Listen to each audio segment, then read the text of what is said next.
Hi friends, I'm so sorry that I couldn't be there today. I had to go out of town to see my family, but we're still going to do the project that I wanted us to start today. First, let's begin with our motto. Let's just say it in English for today. So repeat after me. I make messes. I make mistakes. But I am an artist.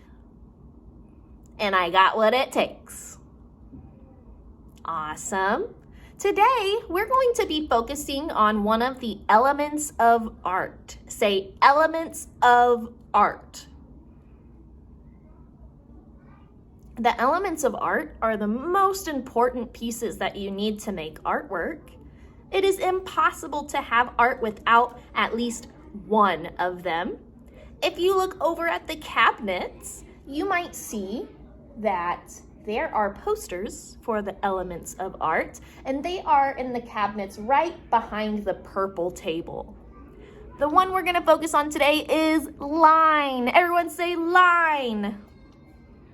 You probably know what a line is already, but we're going to talk about different kinds of lines that we can make in our artwork to make it even more detailed and beautiful. So let me show you a few, and then you're gonna use these lines to create your art today. So I have some examples of lines right here. Well, you probably know what this top one is. What do you think? It is a straight line because it has no curves to it. It's just straight. Take your magic finger and draw an imaginary straight line in the air. Next, we have a wavy line. Say wavy line. Take your magic finger and draw an imaginary wavy line in the air. It's kind of like ocean waves. The next one in green is called zigzag. Say zigzag. Zigzags are very sharp and pointy, kind of like mountains or shark's teeth. Take your magic finger and draw an imaginary zigzag line in the air. Make sure it's super pointy on the top and the bottom. Moving on to the blue line. This one's one of my favorites. It's called a loop-de-loop line. Say loop-de-loop. Take your magic finger and make a loop-de-loop line in the air. Whenever I make it, I like to go woo, woo, woo, woo, because a loop-de-loop line reminds me of a roller coaster. And so if I think about it like that when I'm making my curls, it makes it a little bit easier for me to draw them. So if it helps you when you're drawing a loop-de-loop line to do a quiet woo, woo, woo, you can do that. Let's move on to our last line though. Down here we see some swirly lines. These are called spirals. Say spiral. Spiral lines kind of look like a snail shell or a cinnamon roll. One way that you can remember the name for spiral is because the end of that word kind of sounds like roll, like cinnamon roll. A cinnamon roll makes a spiral. Yeah. So, last but not least, take a magic finger and draw a spiral in the air. The easiest place to start at for a spiral is in the center. So if I start in the middle and I swirl around and around, I just get bigger and bigger and bigger and bigger and bigger until I can't make it big anymore. All right, are you guys ready to start your drawing today? You might want to pause this video while you get your pencils and your papers ready. Don't forget to write your name and class code on the back. Miss Pardun's class, your class code is 1P. Make sure next to your name you write 1P. Let's draw an owl using different kinds of lines. For this, you'll need your paper. I'm going to be drawing with my paper up and down so that I have plenty of room for my owl. I'm going to draw in pencil first, and then we can trace in Sharpie. Because my desk camera is kind of small, a whole sheet of paper won't fit, so I have folded mine so it'll fit. But don't fold your paper. We'll just pretend that mine is the same size as yours, okay?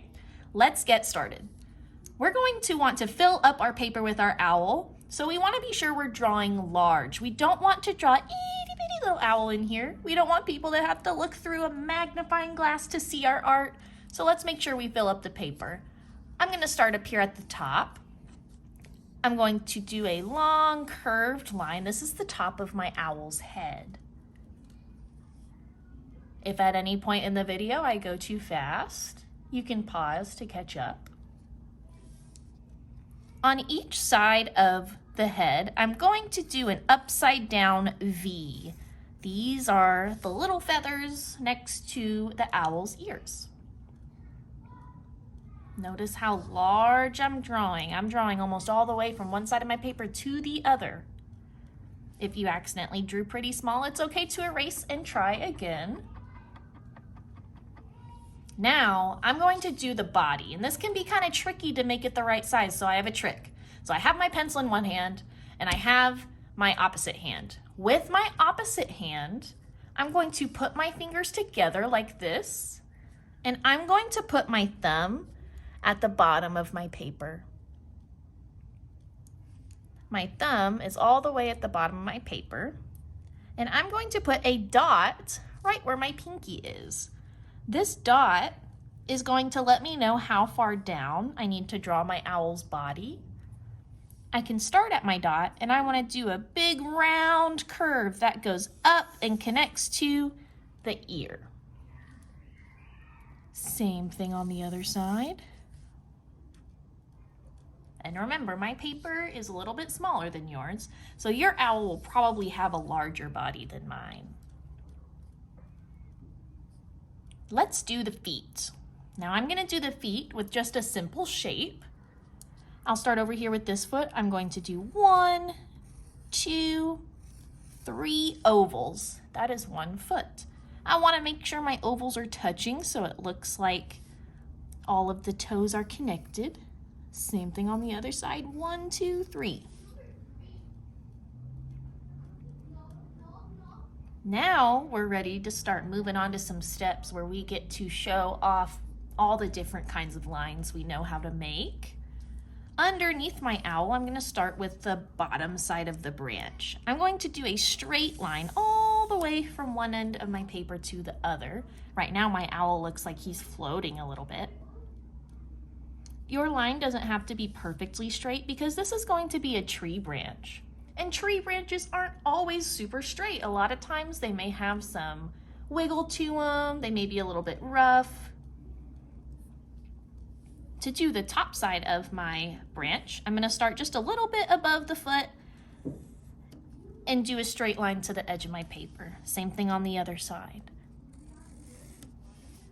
Just like that. To add some texture, which is how something feels to my branch to show that it's a little rough and bumpy, what kind of line do you think we could use? What's kind of like a bumpy line? I'm thinking of a wavy line. Maybe you thought of that too. So I'm going to do a few wavy lines. I don't want to do a ton because we are going to be tracing this in Sharpie. So if you do a million gazillion, then you'll have a lot of lines to trace. I have some long ones and some short ones.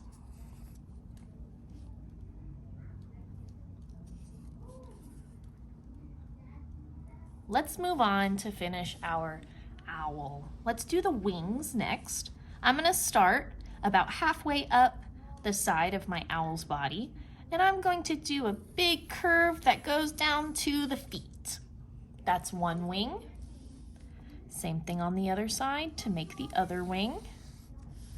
And this is going to make it look like our owl's wings are tucked in next to him or her because our owl is sitting, not flying right now. On the wings, I'm going to decorate with zigzag lines.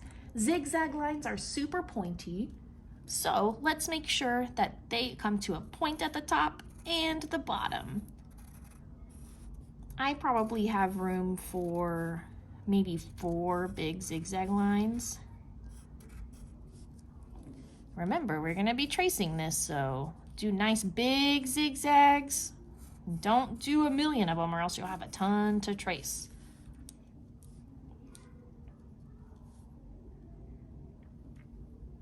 We're getting there. They're looking awesome. Let's decorate the belly. And I want the feathers or the design of the belly to be a different line than the wings. Let's do one of my favorites, a loop-de-loop line.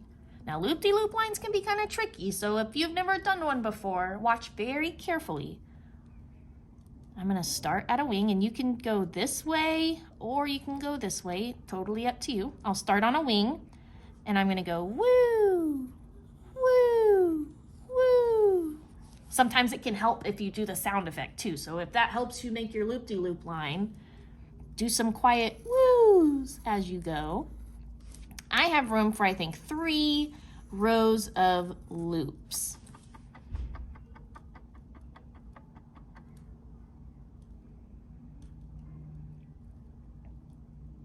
Now let's do our beak. What shape do you think we can draw for our beak? I'm thinking of a triangle, but I want my triangle to be upside down. Drawing an upside down triangle can be kind of tricky, so here is a easy way to do it. Take your paper and flip your owl upside down. Now, right here above the belly, I can draw a normal triangle. Normal triangle. And when I flip my owl back around, I'll have my beak.